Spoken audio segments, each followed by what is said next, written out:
الحمد لأهله والصلاة على أهلها وعلى آله وصحبه وعلماء أمته وشهدائه إلى يوم الدين.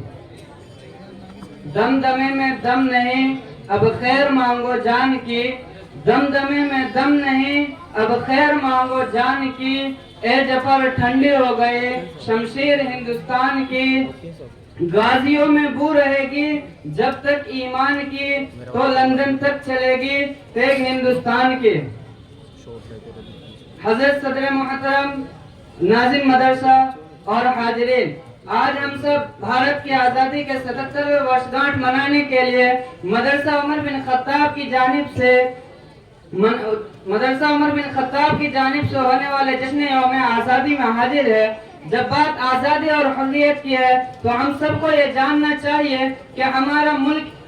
غلامی سے پہلے کس قدر خوبصورت تھا، کس قدر خزانے اس کی زمینوں اور دریاؤں میں موجود تھے، اور بے شمار نعمتیں اللہ کی ہم پر نچھاور تھی، اور انگریزوں کی آمد کے بعد اس سونے کی چڑیا کی کیا حالت کر دی، کن مسائل اور کن پریشانیوں میں ڈال دیا، یہ ہم سب کو جاننا چاہیے. لہذا آج میری تقریر کا عنوان ہندوستان میں انگریزوں کی آمد اور قبضہ ہے. اسی موضوع پر لب کشائی کرتے ہوئے حقائق پیش کروں گا انشاءاللہ تعالی.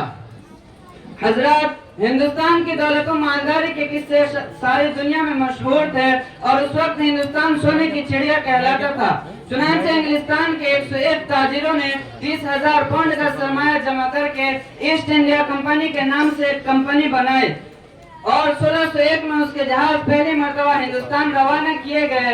اور گجرات کے مشہور شہر سورت میں اپنی پہلی تجارتی کوٹھی قائم کی، اور یہیں سے انگریزوں کی آمد ہندوستان میں شروع ہو گئی. پھر کمپنی نے بمبئی پر توجہ دی اور سورت سے اپنی تجارتی کوٹھی بمبئی منتقل کر دی، اور مدراس، کلکتہ اور بنگال میں بھی کوٹھیاں قائم کی، اور اس کی شاخیں مختلف شہروں میں پھیلا دی، اور وہ تجارت کی آڑ میں اپنی فوجی طاقت بھی رفتہ رفتہ ہندوستان منتقل کرتے رہے. لیکن اورنگزیب عالمگیر رحمت اللہ علیہ کے وفات یعنی 1707 تک مغلیہ حکومت مضبوط ہونے کی وجہ سے انگریزوں کو باقاعدہ کوئی کامیابی نہ مل سکی. اس کے بعد مغلیہ حکومت کمزور ہو گئی، اور صوبہ جات میں طوائف الملوکی کا دورہ ہوا.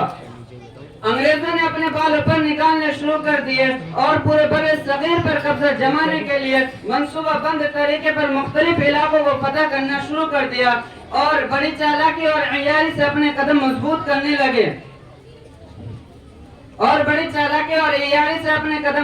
کرنے لگے، اور کمپنی کی حکومت کا دائرہ بھی بڑھتا رہا.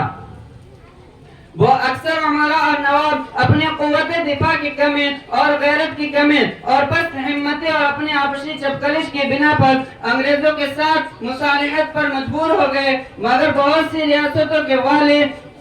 انگریزوں کے ساتھ مصالحت پر تیار نہیں ہوئے، اور آخری سانس تک انگریزوں سے مقابلہ کرتے رہے.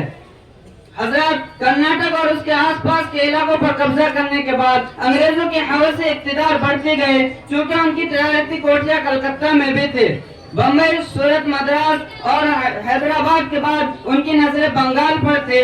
چنانچہ ایک دفعہ موقع پا کر انگریزوں نے سمندری راستے سے نواب سراج الدولہ کی حکومت بنگال پر حملہ کیا. نواب نے 2 جنگوں میں انگریزوں کو شکست دی، لیکن تیسری بار میں نواب کی فوج میں شامل وزیر میر جعفر، سیٹھ امی چند اور راجہ دولت جیسوں کی غداری کی وجہ سے نواب کو 1757 میں پلاسی کے میدان میں شکست ہو گئے، اور نواب کو انگریزوں نے بے دردی سے قتل کر دیا، اور اڑیسہ، بہار اور بنگال پر قبضہ کر لیا.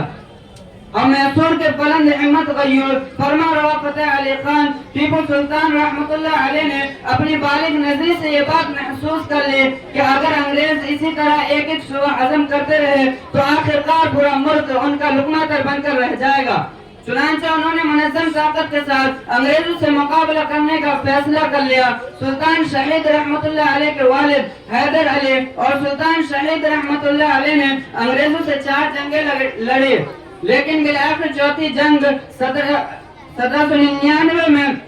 اپنے عباس وزراء اور افسران خصوصاً میر جعفر اور میر معین الدین کی غداری کی وجہ سے یہ تاریخ جملہ کہتے ہوئے شہید ہو گئے کہ گیدڑ کی 100 سالہ زندگی سے شیر کی 1 دن کی زندگی بہتر ہے.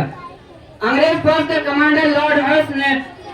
سلطان شہید رحمت اللہ علیہ کی لاش دیکھ کر بے اختیار یہ الفاظ کہے کہ آج سے ہندوستان ہمارا ہے۔ اب کسی امیر راجہ نواب کو انگریزوں کے خلاف زبان کھولنے کی ہمت نہ تھی، لیکن ایک گوالیہ نشین عالم جس کو پوری دنیا مسند الہند شاہ عبدالعزیز محدث دہلوی رحمت اللہ علیہ کے نامے سے یاد کرتی ہے، ایسے نازک ماحول میں انتہائی جرأت و حمیت کا مظاہرہ کرتے ہوئے 1803 میں ایک تفصیلی فتویٰ جاری کر کے ہندوستان کے دارالحرب ہونے کا اعلان کیا۔ یہ فتویٰ ہندوستان کی آزادی کے جد و جہد کا نقطۂ آغاز ہے۔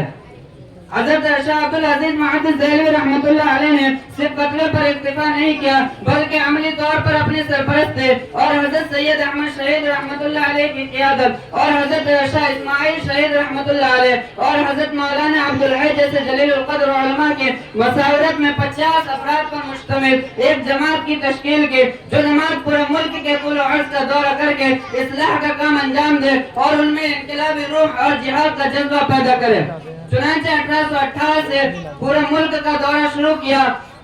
اور اس کے بہت ہی مثبت اثرات مرتب ہونے لگے۔ آپ دورہ کرتے ہوئے صبح سرحد میں پہنچے، وہاں سکھوں کی حکومت تھی۔ چنانچہ 1826 میں سکھوں سے مقابلہ ہوا اور یہ مقابلہ کامیاب رہا